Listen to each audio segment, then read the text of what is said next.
and welcome to Celluloid and Killjoys. And for those returning, welcome back. This is our second installment for our Final Girl Survival Guide series.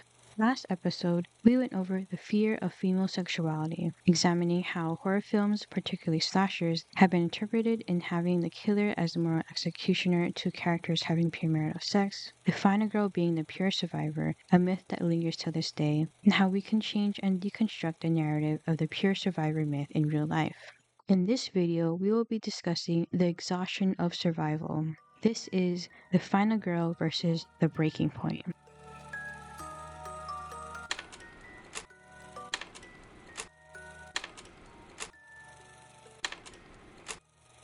What happens after the final girl survives? What is the mental and emotional toll that they have to deal with after surviving something traumatic? And what if the enemy isn't a serial killer or a physical entity? What if it is something less visible?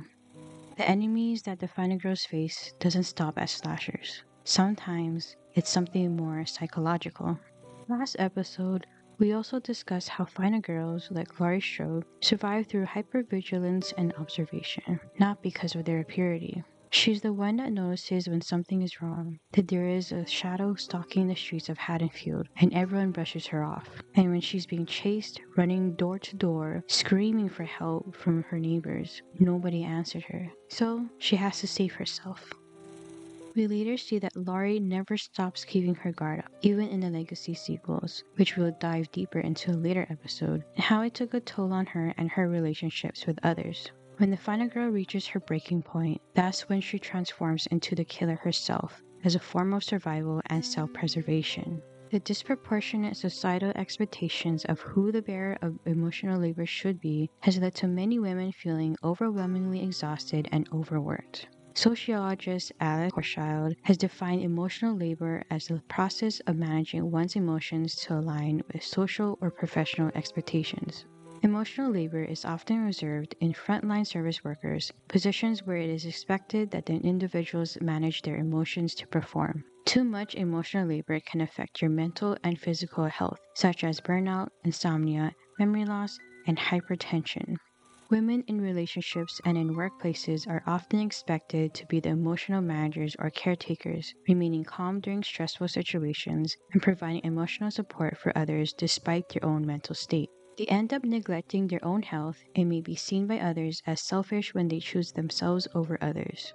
Conversely, the expectation on men's emotional management prevents them from expressing emotions that are not considered masculine and are not expected to handle much of the emotional labor. Studies have shown that while these expectations stunt men's ability to express their emotions properly, male abusers have been weaponizing it as strategic incompetence and gaslighting to manipulate others. Strategic or weaponized incompetence is the intentional or unintentional demonstration of inability or incapability to do certain tasks, leading to unequal division of labor in the household and the workplace. It can be disguised as compliments or being courteous. Others may not see this problem until it keeps happening. These are not isolated incidents, but a recurring pattern of avoiding its responsibility, whether it's due to being uncomfortable with the task, disagreements on the method of completing the task, are used to having someone else take on those responsibilities for them, or simply not wanting to do them. Noticing and confronting when someone intentionally feigns incompetence can sometimes lead to gaslighting, a manipulation and emotional abuse tactic to gain control over others by making them question their own judgment and their reality. Gaslighting paired with weaponized incompetence further removes them from any responsibilities and causes a heavy emotional toll on others.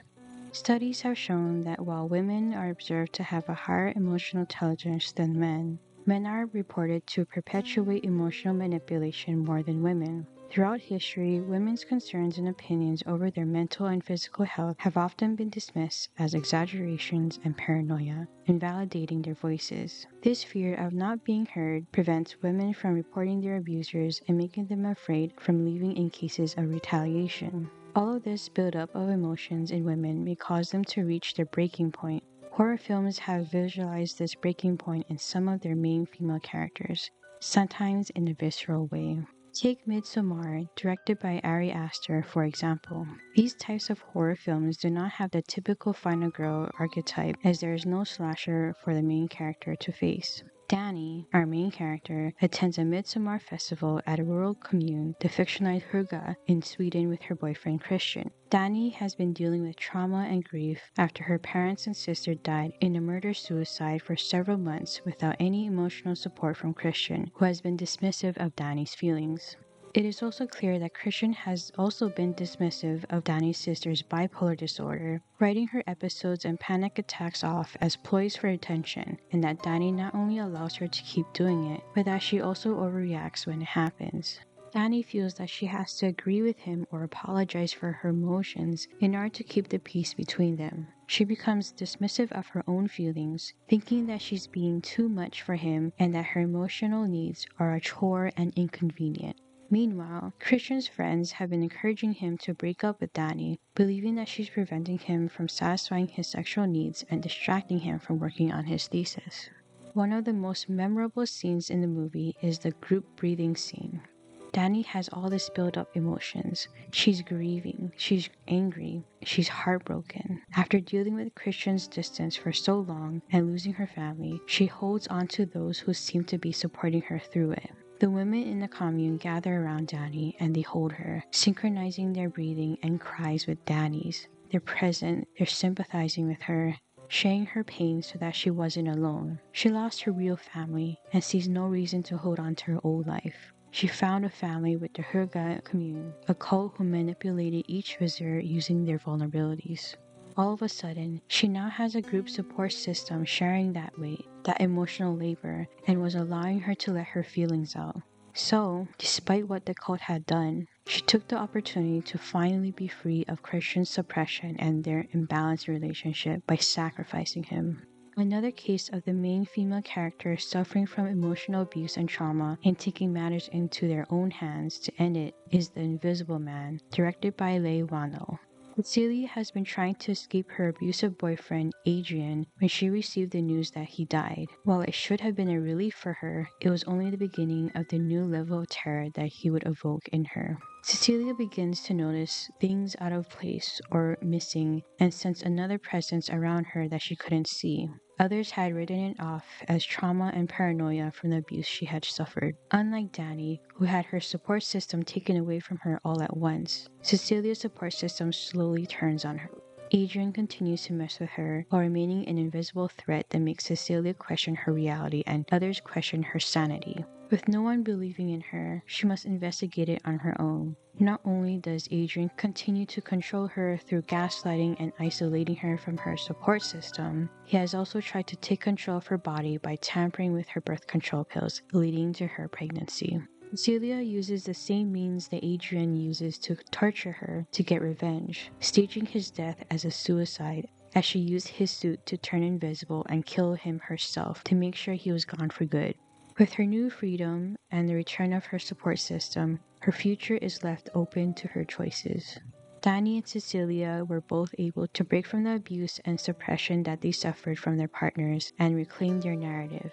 Whether they will recover from those events is up to interpretation. Larry Astor, during an interview with Michael Koreski at the Lincoln Center, saw Midsommar as a breakup movie with a therapeutic closure and a form of wish fulfillment and fantasy for Danny as she loses her family in the beginning and gains a new one in the end. As Midsommar is considered a folk horror film, those familiar with the genre are already cautious of the cult that Danny and Christian find themselves with. Astor considers the deaths that the cult caused as inevitable, and what was really important was Danny's emotional journey. Koreski admitted that while the film had shocking imagery, nothing upsetted him more than the scene where Danny said that it was her fault that Christian forgot her birthday. It tells so much about their relationship and their dynamic with that one line.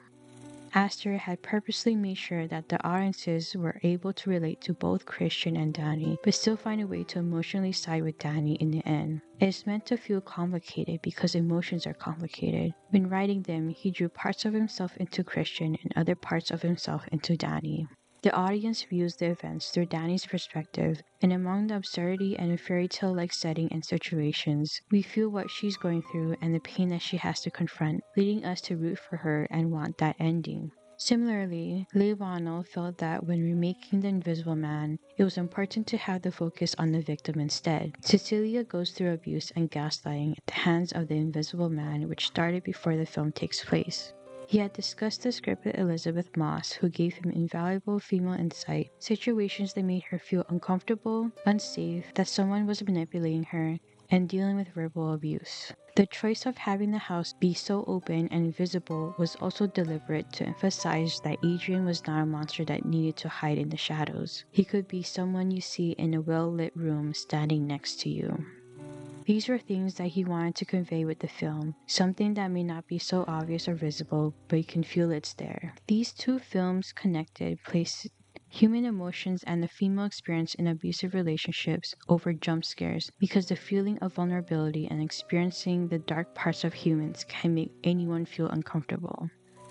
Because of this, it allows audiences to empathize with those who are dealing with grief and trauma and how they may feel when they and everyone around them starts to question their sanity, regardless if the audience has experienced it themselves. So, when the movie ends and the credit rolls, the audience has to leave the theater room and face the real world where similar themes in those films continue to exist. How do we go about addressing them? What are the ways that we can support abuse survivors? According to the Center of Disease Control and Prevention, CDC, over 1 in 4 women in the United States experience IPV or intimate partner violence in their lifetime. And another study shows that about 38.6% of female homicide victims were killed by their partners. Victims seeking legal justice against their abusers may be faced with legal abuse where the abuser uses court processes to further control and coerce them, leading to possible psychological problems and economic hardships. Cases of legal abuse can be measured by instances of coercive control through legal processes. Coercive control is defined as a pattern of behavior that involves identifying victims, infiltrating their lives, isolating them to gain control, and dominating them. It can take the form of abusive partners finding ways to prolong legal cases, seeking child custody or visitation rights, lying in court, and using the victim's financial situation against them. They could also go as far as using harmful social stereotypes and power dynamics to sway the court in their favor. Although there are measures related to legal abuse, more research is required for courts to understand the scope of this issue and ensure that abuse victims are protected and given justice. Gutowski and Goodman suggest ways to counter coercive control in court, such as training judges to recognize when legal abuse is connected to domestic abuse, encourage courts to label serial filers of meritless lawsuits with a vexatious status, and require them to get court approval before filing a new motion. Mandating the abuser to pay the victim's attorney fee if motions are found to be of malicious intent, and a consistent form of measurement such as the legal abuse scale for court decision makers to use as evidence of power imbalance. They have also observed what improvements should be made, such as changing the narrative of such cases and recognizing who the aggressor is, setting up clear guidelines of determining whether parental alienation is being used, providing victim protection from financial exhaustion, and having court-appointed expert accountability. Access to therapeutic support, especially those with abuse and trauma-informed care, is also another way that we can advocate for to support abuse survivors. A study shows the effectiveness of including expressive writing as a supplement to therapy treatments for female survivors of IPV, and how by allowing them to write out their trauma in an insightful and emotional way, it had reduced their PTSD and depression symptoms. They had observed that for depression symptoms, expressive writing had primarily helped patients process negative emotions in a safe space. For PTSD symptoms, it has primarily helped them with cognitive processing, which allows them to organize and understand their memories into one coherent narrative. Additionally, focusing on positive emotions did not make a difference in reducing their symptoms. This supplemental method is accessible with low cost and low barrier, and by improving cognitive and emotional regulations, it can also lead to long-term resilience.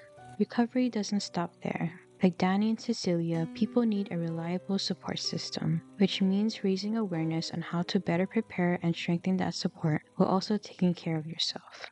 Studies have shown that abuse survivors often turn to informal support, such as friends and family, before turning to formal services like the police or the shelters. But the informal support often feel helpless or ill equipped to handle it.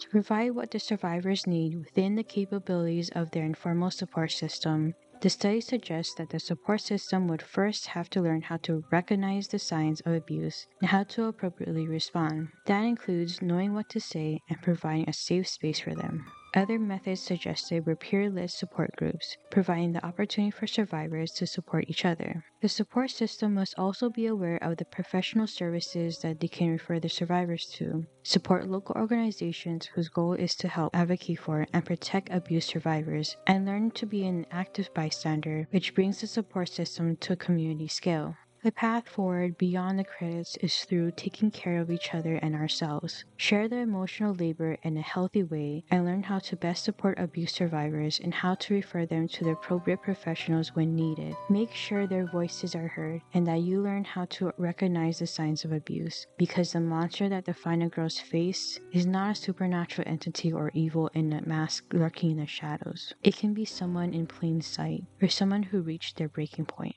Thanks for watching the second installment of the Final Girl Survival Guide. In our next episode, we'll be diving into the social anxiety over motherhood. Be sure to like, comment, and subscribe so that you don't miss another episode. Follow Celluloid and Killjoys on Instagram for updates, and I'll see you in the next one. Bye!